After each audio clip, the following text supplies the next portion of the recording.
So, hello everyone again and welcome to my channel. So this will be a continuation from my previous video which involves the electronic structure of an atom. So in this case here, we're going to continue from where we stopped, where we are going to recognize the n number, which is the principal quantum number, and this n number is going to be with respect to the n equals 1 and n equals 2 state. So in n equals 1, we need to recognize that n equals 1 looks at the first electron shell, and this shows that since the principal quantum number is equals to n equals to 1, then it has only one angular momentum, which is represented as L, and that is equal to 0. So this shows that it is an 1s orbital where the 1 is with respect to n, and this alphabet here is with respect to L, which is equals to 0 in this case. And what does that mean in this case? What that means here is that S, which is the main focus in here, is considered to be spherical in terms of its symmetry, and the symmetry is quite symmetrical in this particular case. However, it doesn't have any direction at all. So this means that if I try to draw my Cartesian coordinates in a three-dimensional case, where this is z, that is y, and this is x, what we need to recognize is that this sphere here, it has all the electrons positioned in all directions over here.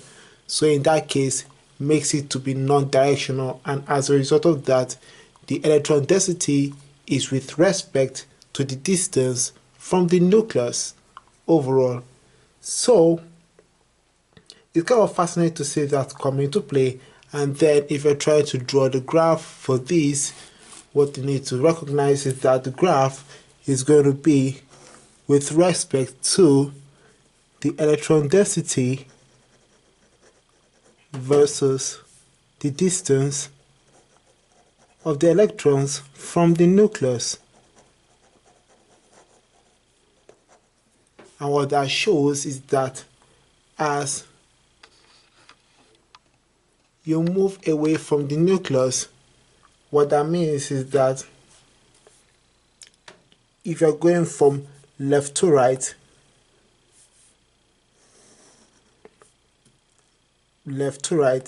we have a curve going in an exponential form, and on the other side, if you're going from right to left, you are going in an exponential form in the other direction.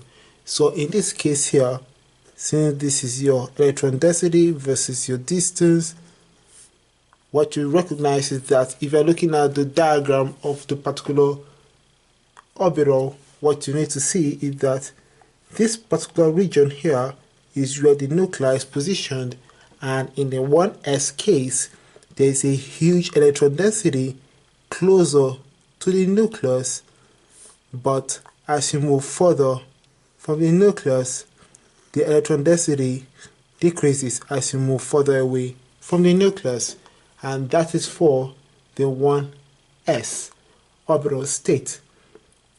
Now, moving further to the 2s case, or I would say the second electron shell. The second electron shell, however, has a number system which is n equals 2, but has an L, which is angular momentum, equals to 1. Then if you're trying to include other directionality in terms of the magnetic quantum number, then we consider the ML equals to 1, 0, and -1, which reveals that this one here is with respect to the Z, 0 with, X, this one is with respect to Z, and this -1 is with respect to the Y.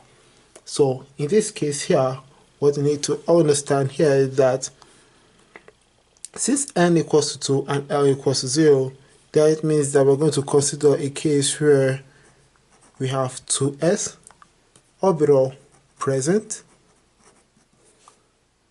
and we're going to have 2p orbitals present as well. So I'm going to put a bracket here just to differentiate it from the 3 over there. So what that means is that if you're focusing on the 2s orbitals, the only thing you need to recognize is that it's quite similar to that of the 1s in such a way that the 2s orbital has a symmetrical circular or spherical symmetry. However, there is a non-exponential electron density, and what that means is that I'm trying to draw the diagram over here. What I have is a slope coming down and then going up and then continuous in that direction, and on the other side I have the same thing over here going down to the bottom, up, and that over there. And what that means is that there's a particular region where there is a very low electron density, and that is considered to be a node. However, for the 2p case, which has an higher energy compared to the 2s state, has an average location of electrons that are further away from the nucleus due to that high energy state compared to the 2s orbital. But what happens here is that since you have a form of a system where you're including p orbitals, these p orbitals exhibit 2 lobes each, both for the x, for the z, and for the y. And what that leads is that you generate a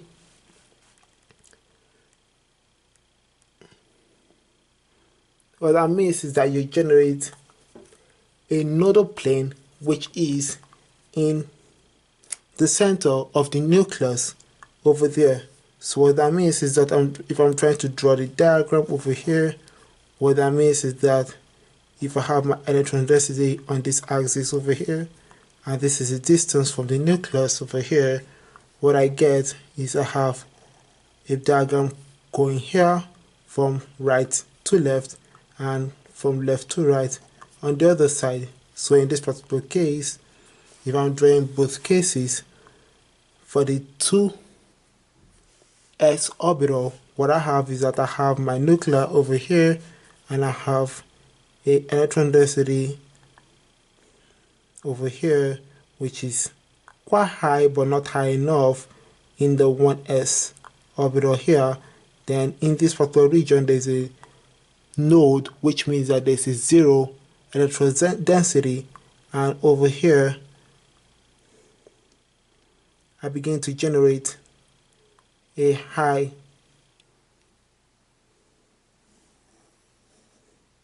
electron density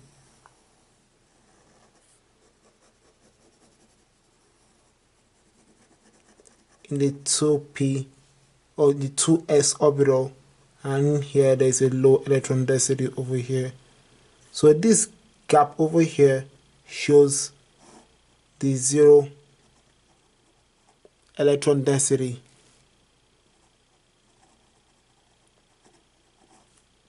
which is the node over here, and this thick band over here has high electron density, which is shown by this particular peak over here, and this is just representing the 1s orbital which we initially have over at the top over here, but is much lower in terms of the electron density here compared to that over here which has a high electron density. And for the 2p orbitals, what we have is that we have lobes in this case where the center of the lobe has a high electron density, on the other side here we have a high electron density over here, and the center here is the nucleus, and this is kind of the plane which is the nodal plane, which has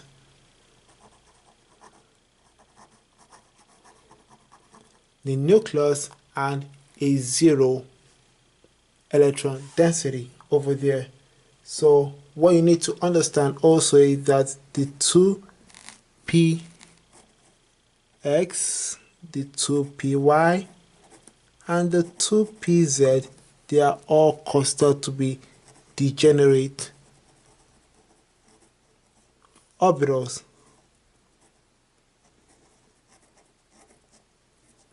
Because they all have the same energies, as they are all positioned in the same system over there. So that's about it for this particular lecture over here.